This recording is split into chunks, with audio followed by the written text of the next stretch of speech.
Olá! Estamos de volta para continuarmos a ler a história do Aladim. Vamos lá? Aqui das Mil e Uma Noites. No dia seguinte, e foi como eu parei, né? No vídeo anterior. No dia seguinte, levantou-se cedinho para estar pronto assim que o tio fosse buscá-lo. A impaciência levou-o a abrir a porta para ver se conseguia vê-lo. Mal o reconheceu, despediu-se de sua mãe, fechou a porta e correu ao encontro do tio. O mágico acariciou-o e disse-lhe: "Vamos, meu filho, hoje hei de mostrar-te coisas lindas." Conduziu-o, pois, através de uma porta, a vários palácios maravilhosos, cada um deles com luxuosos jardins de entrada livre, e em cada um perguntava-lhe se o achava lindo. Aladim, quando se lhe apresentava outro, já ia exclamando: "Meu tio, este é mais lindo que o que acabamos de ver." Contudo, cada vez mais iam se afastando, e o mágico, que queria afastar-se ainda mais para pôr em execução o seu plano, valeu-se da oportunidade de entrar num dos jardins.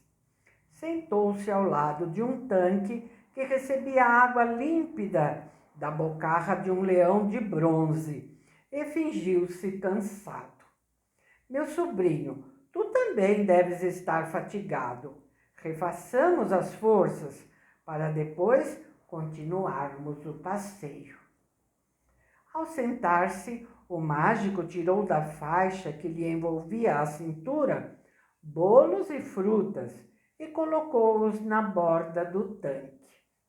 Depois, repartiu um dos bolos com Aladim. Quanto às frutas, deixou que o rapaz escolhesse as que lhe apeteciam. Durante a refeição, recomendou ao sobrinho que abandonasse a companhia dos maus amigos e se aproximasse dos homens honestos. "Dentro de alguns anos," disse-lhe, "serás homem como eles. Portanto, convém que desde já trates de imitá-los em tudo." Por fim, levantaram-se e continuaram a caminhar, atravessando jardins apenas separados um do outro por fossos que, embora servindo de limites, não impediam as comunicações. A confiança dos habitantes daquela capital levava-os a não tomar outras precauções contra uma possível invasão. Aos poucos, foi o mágico africano levando Aladim para além dos jardins, em direção às montanhas. Aladim, que nunca andara tanto na vida, cansou-se. "Meu tio", perguntou ao mágico, "aonde vamos? Já deixamos bem para trás os jardins e agora só estou vendo montanhas. Se prosseguirmos, não sei se depois terei força bastante para voltar." "Ânimo, meu sobrinho", respondeu-lhe o mágico, "quero mostrar-te outro jardim, muito mais lindo que os que já viste. Não está longe, e quando chegarmos, tu mesmo reconhecerás que te houveras arrependido, deixando de contemplá-lo." Aladim, persuadido, deixou que o tio o conduzisse mais longe ainda, ouvindo histórias interessantes com as quais aquele tratava de lhe tornar mais suportável o cansaço. Viram-se então entre duas montanhas de pouca altura e quase iguais, separadas por um estreito vale.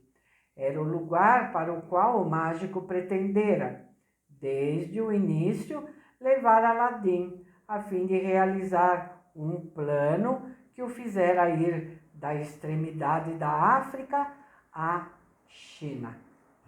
Não iremos mais longe, Aladim. Aqui hei de mostrar-te coisas maravilhosas que os mortais desconhecem. Quando as vires, hás de agradecer-me. Enquanto me preparo para acender o fogo, reúne gravetos e ramos secos. Tão grande era a quantidade de ramos secos que em pouco tempo Aladim fez um bom monte. O mágico acendeu imediatamente o fogo e, no instante em que as chamas se elevaram, tirou de um dos bolsos um vidrinho e fez cair sobre a fogueira várias gotas de perfume nele contido, que deram origem a uma espessa fumaça. Ao mesmo tempo, pronunciou palavras mágicas, cujo sentido Aladim evidentemente não compreendeu. A terra estremeceu e abriu-se, pondo a descoberto uma grande pedra com uma argola de bronze no meio. Aladim, assustadíssimo, quis fugir, mas sendo necessário, o mágico, encolerizado, não titubeou em pregar-lhe sonora bofetada, que o atirou ao chão e quase lhe arrancou os dentes da frente, e muito sangue lhe jorrou da boca. Tremendo e chorando, queixou-se o pobrezinho. Mas, meu tio, que fiz para ser maltratado desta maneira? Tenho motivos para assim proceder, respondeu o mágico, e quero que me obedeças fielmente, se desejas merecer as grandes vantagens que vou te proporcionar. As palavras do mágico tranquilizaram um pouco Aladim. Quando o mágico o viu sossegado, disse-lhe: viste o que fiz com o perfume e as palavras que proferi. Debaixo desta pedra oculta-se um tesouro que se destina a ti e que te fará um dia mais rico que qualquer soberano. Só tu podes tocar nesta pedra e levantá-la. Eu mesmo não posso tirá-la. Executa, pois, cuidadosamente o que eu te ordenar, que o resultado será ótimo, tanto para ti como para mim. Aladim, assombrado, esqueceu-se de tudo. Meu tio, perguntou ao mágico, dizei-me o que devo fazer, que estou pronto a vos obedecer. Alegro-me com a tua resolução, respondeu-lhe o mágico, abraçando-o. Aproxima-te, pega esta argola e levanta a pedra. Meu tio, objetou Aladim, sei que não tenho força bastante para isto. Precisai ajudar-me. Não, nada conseguiríamos juntos. Tu sozinho é que deves levantá-la. Pronuncia o nome do teu pai e de teu avô ao segurar a argola e levanta-a, que o farás sem nenhum esforço. Obedeceu Aladim e ergueu a pedra com facilidade. Viu então um subterrâneo com portinha e degraus. Meu sobrinho, disse o mágico, desce, e quando chegares ao fim dessa escada, verás uma porta aberta, pela qual irás ter um recinto abobadado, dividido em 3 grandes salas. Em cada uma delas verás à direita e à esquerda 4 vasos de bronze, cheios de ouro e prata. Não os toque. Antes de penetrar na primeira sala, levanta as tuas vestes até a cintura. Depois vai à segunda e daí à terceira, sem parar. Evita cuidadosamente aproximar-se demais das paredes. Se tocares numa delas, nem que seja apenas com as vestes, morrerás. No fundo da terceira sala, uma porta te permitirá entrar num jardim repleto de belas árvores carregadas de frutas. Cruza este jardim e atingirás uma escada de 50 degraus. Sobe por ela e irás ter a um terraço em que num nicho repousa uma lâmpada acesa. Pega-a e depois de a apagar e atirar para fora o pavio e o líquido, guarda-a no peito e traze-a para mim. Não tenhas medo de sujar-te. O líquido não é azeite. Se quiseres algumas frutas do jardim, serve-te à vontade. Pronunciadas aquelas palavras, tirou do dedo um anel e colocou-o num dos dedos de Aladim, dizendo-lhe que se tratava de uma proteção contra qualquer mal. Agora vai, meu filho, desce, que seremos ricos ambos por toda a vida. Aladim desceu imediatamente e atravessou as 3 salas, não se esquecendo de observar com atenção tudo que lhe fora recomendado. Atravessou o jardim, subiu ao terraço, agarrou a lâmpada acesa, atirou fora o pavio e o líquido e guardou-a. Depois retirou-se, parou no jardim e examinou as frutas, brancas, luzidias, transparentes como cristal, vermelhas, verdes, azuis, roxas, amarelas, enfim, de todas as cores. As brancas eram pérolas, as transparentes, diamantes, as vermelhas, rubis, as verdes, esmeraldas, as azuis, turquesas, as roxas, ametistas e as amarelas, safiras. Tamanho e perfeição eram incomparáveis. Aladim, não lhes conhecendo o valor, não lhes deu a atenção que teria dado se tratasse de figos, uvas e outras frutas da China. Tudo aquilo lhe pareceu apenas vidro de cor, inútil. No entanto, a diversidade das cores e o tamanho das frutas o levou a colher algumas, com as quais encheu os bolsos, além de 2 grandes sacolas que o mágico lhe dera e que ele atou à cintura, uma de cada lado.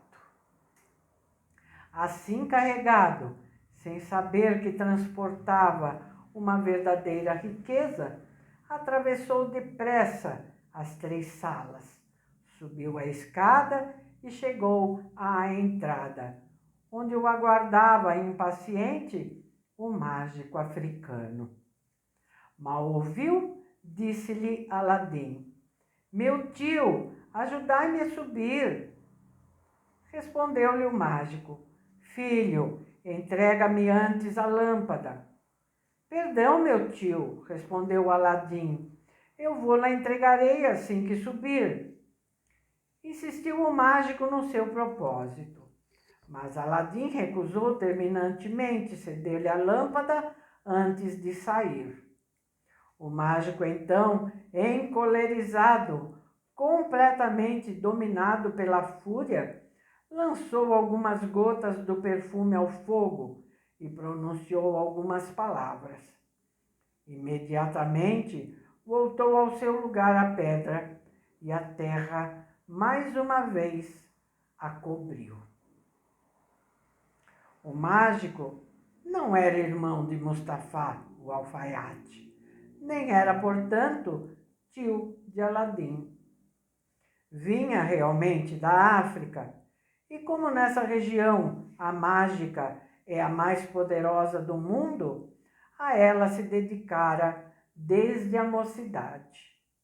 Após quase 40 anos de estudos, pudera descobrir a existência de uma lâmpada maravilhosa que o tornaria o homem mais poderoso do mundo se lograsse apoderar-se dela. Mediante a geomancia, ficara sabendo que a lâmpada se encontrava num subterrâneo do centro da China. Certo daquilo, abandonara a África e, após penosa jornada, chegara à cidade próxima do terreno. Mas não podia tocar na lâmpada e apoderar-se dela pessoalmente, tampouco entrar no subterrâneo. Outra criatura devia ir buscá-la. Por isso é que escolhera Aladim, que se lhe afigurara indicado para aquela missão. Logo que se apoderasse da lâmpada, trataria de pronunciar sobre o fogo, ainda aceso, as duas palavras mágicas, sacrificando o infeliz à sua maldade sem nome. O bofetão e o tom autoritário destinavam-se a fazer com que Aladim, temendo-o, passasse a obedecer-lhe cegamente. E assim, quando ele lhe pedisse o tão desejado objeto, não vacilasse um instante em entregar-lhe. Tudo, porém, saíra ao contrário do que ele esperava. E se não empregou toda a maldade de que era capaz para desgraçar o pobre adolescente, foi porque temeu chamar a atenção de alguém e divulgar o que precisava ficar bem oculto. Vendo as suas esperanças perdidas para sempre, não teve outra solução a não ser voltar para a África, o que fez naquele mesmo dia, enveredando por atalhos, a fim de não entrar na cidade pelo mesmo lugar em que saíra com Aladim, receando ser notado. Tinha a certeza de que o rapaz estava perdido e que nunca mais se ouviria falar nele. Mas esqueceu-se de que lhe havia colocado no dedo um anel cujas virtudes iriam salvá-lo. É de admirar que aquela perda com a da lâmpada, não tivesse mergulhado o mágico no mais negro dos desesperos. Mas os mágicos sempre estão acostumados aos dissabores. Aladim, que não esperava absolutamente tão negra ingratidão por parte do suposto tio, já que dele recebera grandes benefícios, ficou estarrecido, como é fácil imaginar, ao ver-se enterrado vivo. Chamou-o repetidas vezes, dizendo que se prontificava a ceder-lhe a lâmpada, mas era em vão. Assim calou-se no meio das trevas. Finalmente, depois de parar de chorar, desceu mais uma vez a escada, a fim de procurar a luz do jardim. Mas a parede, que fora aberta por encantamento, tornara a fechar-se. Aladim apalpou à direita e à esquerda ansiosamente, mas não descobriu a porta. Gritou cada vez mais. De repente, sentou-se nos degraus, certo de que nunca mais veria a luz, e certo também de que daquelas trevas só passaria para as da morte. 2 dias permaneceu naquele estado, sem comer e sem beber. No terceiro, tendo como inevitável a morte, levantou as mãos e, resignado aos desígnios de Deus, bradou: não há outra força nem outro poder senão os de Deus, que é grande e poderoso.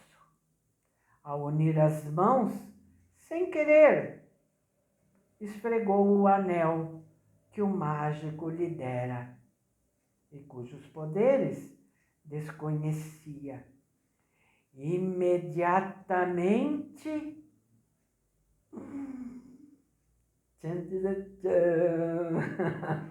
que será que aconteceu, não? No próximo vídeo a gente fica sabendo, tá bom? Desculpe, mas olha, já está no nosso tempo, não é?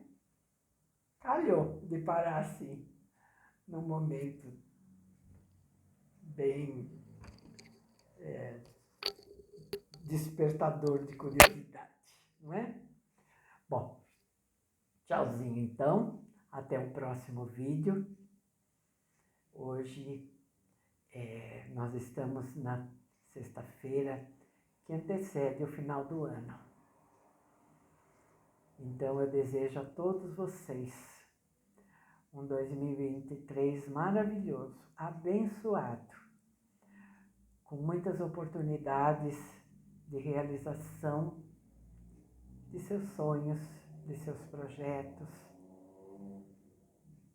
que haja muita harmonia na sua vida familiar, na sua vida profissional,